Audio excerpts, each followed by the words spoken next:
They're creepy, they're kooky, mysterious, and spooky.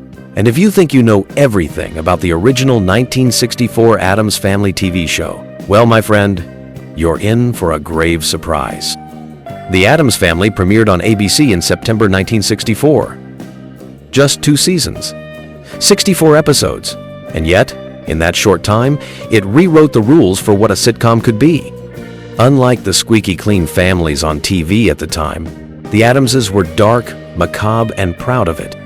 But behind the on-screen weirdness was an even stranger reality, a world of odd production choices, wardrobe malfunctions, surprising romances, and downright bizarre creative decisions that shaped one of television's most beloved cult classics. The story doesn't start in Hollywood. It begins in the pages of The New Yorker magazine in 1938, with a single-panel cartoon by Charles Addams, a dark humorist with a taste for the morbid. His cartoons would feature a nameless gothic family, living their lives with a kind of cheerful disregard for danger that could make a vulture blush. For more than 25 years, these characters had no names. They were just the family. Readers didn't know the mother's name, or the father's, or even the children's. It wasn't important for the cartoons, the joke was in the situation, not the identities. That all changed in the early 1960s, when television producer David Levy saw potential in bringing this eccentric bunch to the small screen. But when he approached Charles Addams, they hit a problem. How do you write a TV script when your characters don't even have names? Fact 1. The Nameless Family. Charles Addams had ideas, weird ideas. For example, Gomez was almost named Repelli. Yes, like repellent. Morticia could have been Ophelia, inspired by Shakespeare's tragic heroine. And Pugsley? Well, he was nearly pubert, which the network quickly vetoed for being a little too suggestive for 1960s primetime television. In the end, they chose names that hinted at each character's essence. Morticia, from the word mortician. Wednesday, from the old nursery rhyme. And Gomez? That was chosen simply because Charles Addams liked the sound of it, suave, romantic, and just a little bit dangerous. This naming session didn't just fill in a blank, it gave the characters identities, quirks, and backstories that writers could build on. Without it, Gomez might not have been the sword-fighting, tango-dancing, hopeless romantic we know. Morticia might not have become the ultimate gothic icon. And fun fact, Charles Addams also slipped in a personal joke. He named the butler Lurch, because in his words, the character would lurch into rooms. It was that simple. Sometimes genius is just obvious. Think about it. Without that one afternoon of brainstorming, we wouldn't have Gomez and Morticia as cultural icons. We wouldn't have Wednesday, the queen of deadpan. We might have ended up with Repelli, Ophelia, and Pubert. And let's be honest, that's a different show. But as we'll see next, naming the characters was just the first strange hurdle. Because once filming began, the cast discovered that some of their costumes and props were, well, a real pain to work with. Literally. Fact 2. Morticia's dress was a torture device.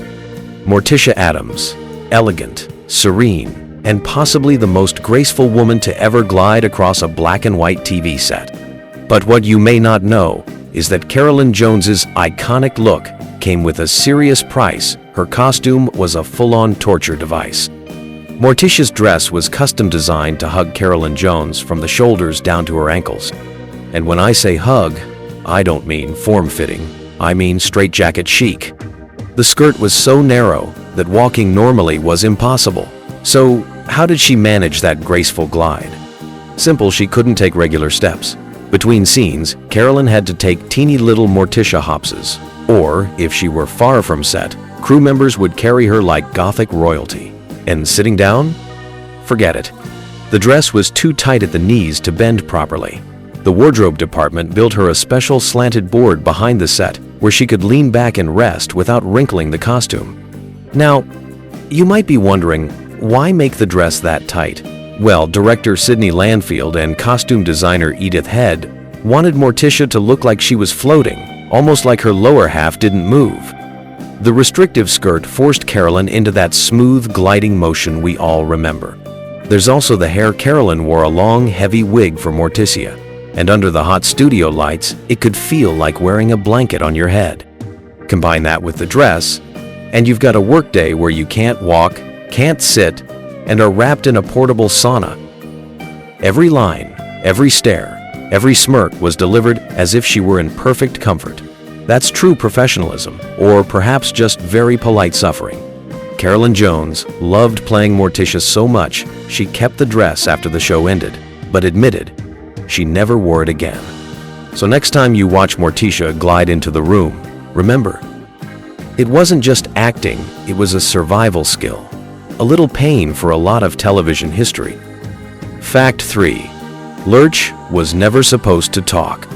When you think of Lurch, you probably hear that deep, slow voice in your head. You rang? But here's the weird part. Lurch was never supposed to speak at all. Originally, the Addams family's butler was meant to be a silent Frankenstein's monster type, all height. No personality, just a looming background presence. Ted Cassidy, the actor who played him, was cast mainly for his staggering 6'9" frame. But during one rehearsal, Cassidy improvised that famous "You rang" in his deep baritone voice. The crew cracked up, and the writers instantly rewrote the character to include more lines. Sometimes the best parts of a show aren't planned, they just happen. Lurch's voice became so popular that Ted Cassidy sometimes answered fan mail in character, signing letters as Lurch instead of his name. He also provided the voice for Thing, the disembodied hand, during filming. Ted Cassidy also played Thing whenever a longer arm was needed for the shot, meaning sometimes Lurch was giving himself orders. And here's the kicker, the phrase, "You rang," became so iconic that even decades later, it's still referenced in commercials, cartoons, and other sitcoms. All because one actor decided to speak when he wasn't supposed to. Fact 4. Things weren't easy to film. Speaking of Thing, you'd think a disembodied hand would be simple to film. After all, it's just a hand, right? Well, not quite. Thing was usually played by Ted Cassidy, but sometimes a crew member would step in when Lurch was needed in the same scene. To get the effect, they'd build hidden compartments into furniture, desks, and boxes, with just enough room for a hand to slip through. This meant the actor had to contort himself in all kinds of uncomfortable positions, sometimes lying on his stomach, arm outstretched, holding perfectly still for long takes. And remember, this was the 1960s, so studio lights were blazing hot. Imagine keeping your hand looking relaxed while it's basically in an oven. Ted Cassidy's hand was so big that props had to be resized to keep Thing from looking too monstrous. Thing's movements were also choreographed to match its personality. It wasn't just a random twitch, the hand had moods, excited taps, slow crawls, dramatic gestures. That's part of what made it feel like a real family member, not just a gimmick. Fact 5. The show was competing with the Munsters. It's one of TV's strangest coincidences, two spooky, creepy, kooky families debuting within a week of each other in 1964. On one side, the Addams Family. On the other hand, the Munsters. And here's the kicker, neither show copied the other. Both were in development at the same time, and the networks had no idea the other had something so similar brewing. Think about it, this was before instant leaks, before social media, before the entertainment news cycle. You could work on a whole series and not know your rival network was making the same thing until they announced it. Naturally, the two shows got compared constantly. The Munsters leaned more into classic movie monsters like Dracula and Frankenstein. The Addams Family? They were pure Charles Addams, more eccentric than monstrous, more witty than wacky. The Addams Family aired on ABC. The Munsters aired on CBS. They were direct time slot rivals. Some fans even watched one live and taped the other. Or, well, taped in 1960s terms, meaning they pointed an 8mm film camera at the TV. Hardcore dedication. In the end, both shows only ran 2 seasons, but their cult followings have lasted for decades, proving you can have two creepy families and still have room in America's heart for both. Fact 6. John Astin played TWO characters. Gomez Addams, the ever-charming, sword-wielding patriarch, was brought to life by John Astin. But here's something you might not know. He didn't just play Gomez. He also played another completely different character on the same show. No, not Cousin It. That role was mostly handled by Felix Silla in costume. John Astin's second role was Gomez's cousin, named Crazier Addams. The family tree gets wild. In the episode Gomez, the politician, Aston appeared in a dual role playing both Gomez and his cousin, complete with a different costume, accent, and mannerisms. Aston's ability to switch between characters so quickly impressed the crew and confused a few guest actors who didn't realize it was the same guy. Aston loved these moments because they let him stretch his comedy chops. And it fit the Addams universe perfectly after all. Why wouldn't Gomez have a cousin who's somehow even stranger than he is? Fact 7. The set wasn't spooky at all. When you watched The Addams Family in 1964, the mansion seemed like the ultimate haunted house, dimly lit, full of dusty antiques, cobwebs, and mysterious taxidermy. But if you had stepped onto Stage 9 at General Service Studios in Hollywood, you might have needed sunglasses. Because here's the shocking truth, the set was bright. Like turquoise armchairs, fuchsia walls, and golden yellow drapes are bright. It looked more like a vintage tea parlor than a gothic mansion. And there's a very good reason for that. The show was filmed in black and white. In the early 60s, black and white television cameras couldn't capture certain shades. A deep red might appear as black. A pale green might vanish completely into the background.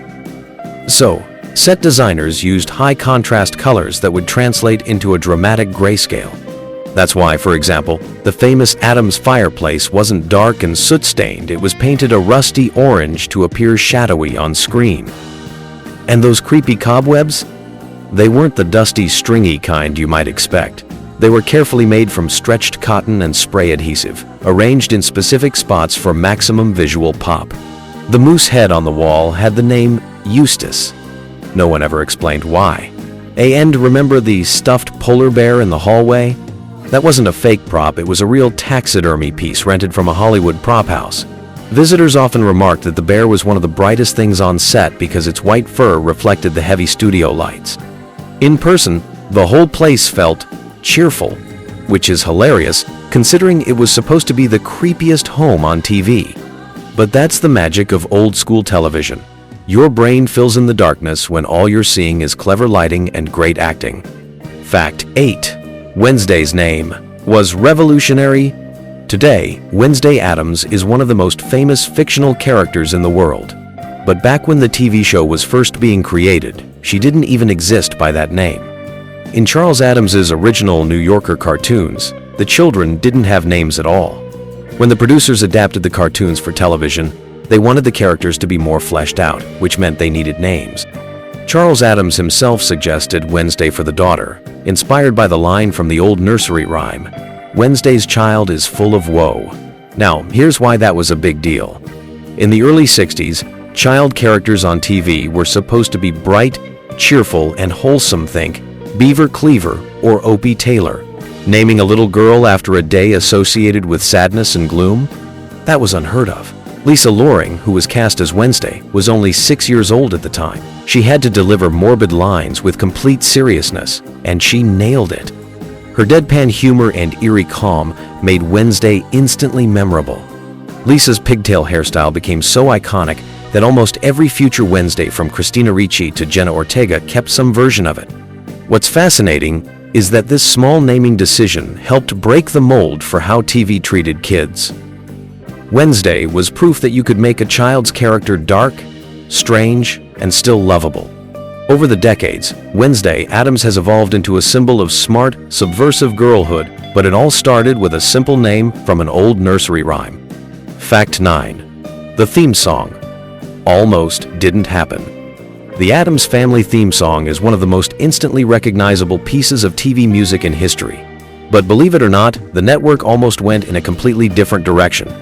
When composer Vic Mizzy was hired, the producers initially envisioned something dark and orchestral, something closer to the eerie strings of Alfred Hitchcock's Psycho or the organ-heavy score of a horror film. But Mizzy thought that was all wrong for a family sitcom. Instead, he came up with a simple harpsichord melody and added those now famous finger snaps, something light and playful, but with a spooky twist. He wanted the audience to be in on the joke. Here's the fun part. Vic Mizzy didn't hire a big chorus to sing it. He sang the whole thing himself, layering his voice multiple times. And because he owned the rights to the song, he made far more money in royalties over the decades than he did for actually writing it. Those snaps were chosen over claps because claps would have sounded too sharp and harsh on 1960s TV audio. The executives weren't convinced at first. They worried the snaps were too gimmicky and that audiences might not take the show seriously. But once the visuals of the cast posing in deadpan expressions matched the beat, they knew they had something magical. 60 years later, you can play the first 2 snaps in almost any room, and someone will finish the sequence. That's not just a theme song, that's cultural immortality. Fact 10. The show's legacy outlived its run. The original Addams Family TV show aired from 1964 to 1966, just 64 episodes total. In TV terms, that's barely a blip, but its cultural impact has been anything but small. After the show ended, it lived on through syndication, introducing new generations to the creepy, kooky family. In the 1970s, there was even an animated series where most of the original cast returned to voice their characters. The legacy didn't stop there. The 1991 and 1993 live-action films, starring Raul Julia, Angelica Houston, and Christina Ricci, reintroduced the family to a whole new audience, blending gothic charm with modern humor. The Addams Family went on to inspire musicals, video games, comic books, and most recently, Netflix's Wednesday, which became one of the platform's most watched shows of all time. And through it all, elements from the 1964 series, from the theme song to character personalities, have stayed intact. John Astin reprised his role as Gomez in the 1990s TV movie Addams Family Reunion and voiced him in various cartoons. It's a testament to the strength of Charles Addams's original vision and to the charm of that first TV cast that the family still feels fresh 6 decades later. They may be spooky, mysterious, and a little ooky, but they've never gone out of style.